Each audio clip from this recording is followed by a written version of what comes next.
Bonjour Isia. Bonjour Aurélie. Je suis contente de te retrouver aujourd'hui pour te mettre en lumière. Tu vas être la deuxième actrice de mes chroniques, les chroniques des collaborateurs Abscis. Ce petit billet, le billet Isia s'engage, va pouvoir nous donner un peu plus d'informations sur toi. Tu vas nous parler d'actualité, tu vas nous parler de plein de choses. Est-ce que tu veux nous en parler ? Oui, bien sûr. Alors, effectivement, j'ai une autre activité. Je suis traductrice indépendante à côté de mon travail chez Abscis. Et avec cette activité, je suis engagée sur plein de sujets, en particulier pour faire découvrir le Pérou, particulièrement parce que c'est le pays où j'ai vécu assez longtemps et ma famille est franco-péruvienne. Et donc, j'aime bien la culture, j'aime bien le cinéma, j'aime la littérature, j'aime les voyages, j'aime tout ça. Et j'avais envie de faire découvrir une autre facette un petit peu du Pérou. Donc, je parle espagnol, évidemment, sinon je ne serais pas traductrice. Ça peut aider, effectivement.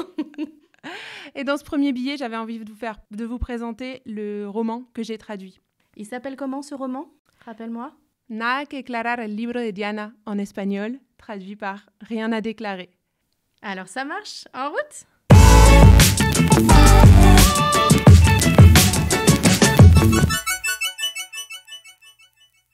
Rien à déclarer, donc, c'est un roman d'une autrice péruvienne qui a enfin été édité en France fin 2022.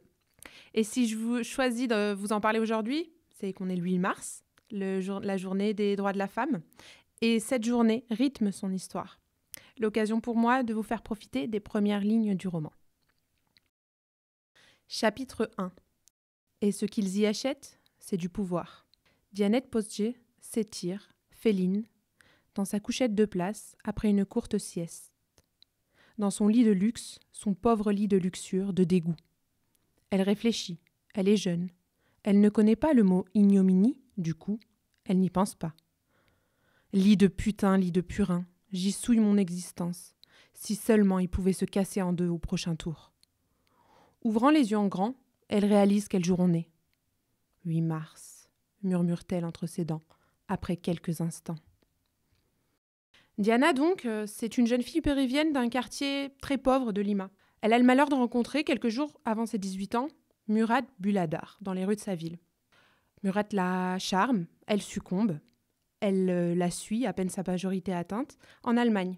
Elle croit y vivre sa meilleure vie, et en fait, il l'a piégée. Il l'oblige à vendre son corps et l'enferme dans l'immeuble sans fenêtre. Et ce roman, c'est son histoire, qui est racontée par Sylvia, la femme qui sera là au bon moment. C'est aussi l'histoire de Sylvia et de leur rencontre. C'est l'histoire donc de deux femmes au même parcours. Elles viennent toutes les deux du Pérou et émigrent en Allemagne, mais leur destin est si différent. L'une est libre, l'autre soumise. Cette traduction, pour moi, était très importante.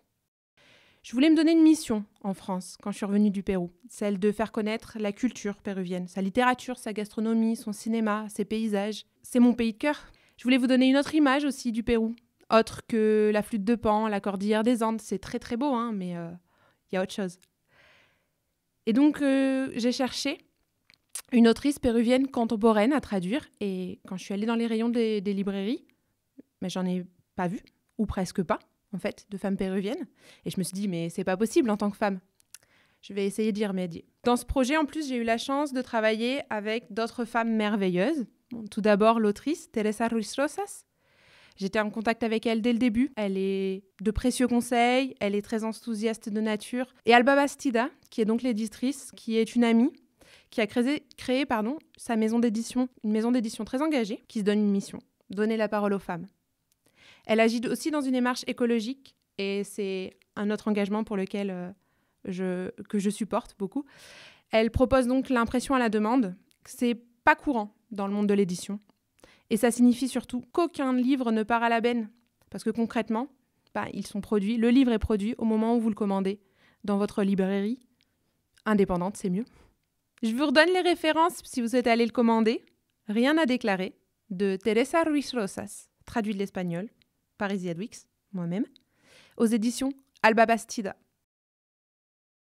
Tu m'as dit en off que tu aimerais bien entendre ce texte lu à haute voix, et notamment par un groupe de lecteurs que tu connais bien, qui est de par chez toi en Auvergne. C'est un groupe avec lequel tu as déjà pratiqué la lecture ? Alors, je n'ai pas pratiqué la lecture avec eux, mais je les connais, c'est des amis de mes parents. Et ils sont très engagés dans leur lecture. Je sais qu'à un moment, ils cherchaient des choses assez féministes et je pense que ce texte pourrait les intéresser. On va voir ce que ça donne, mais j'ai vraiment envie d'entendre, de mettre en voix en fait ce texte et de l'entendre, mais pas par moi, parce que moi j'ai ma sensibilité, j'ai travaillé des années dessus. Ça fait... Waouh. Ça fait depuis 2015-2016 que je suis dessus. Ah oui, tu le connais par cœur, du coup. Ouais, je l'ai lu pas mal, on va dire. Mais voilà, j'ai envie de l'entendre dans la voix d'autres et puis voir ce que ça fait ressortir comme émotion. Il y a des passages très forts. En fait, dans le roman, comme je disais, il y avait des passages très engagés parce que ça va parler de la traite. Alors, la traite d'êtres humains en règle générale, il y a un passage... Il faut savoir que ce livre, en plus, je l'ai traduit je l'ai terminé, la traduction, en étant enceinte.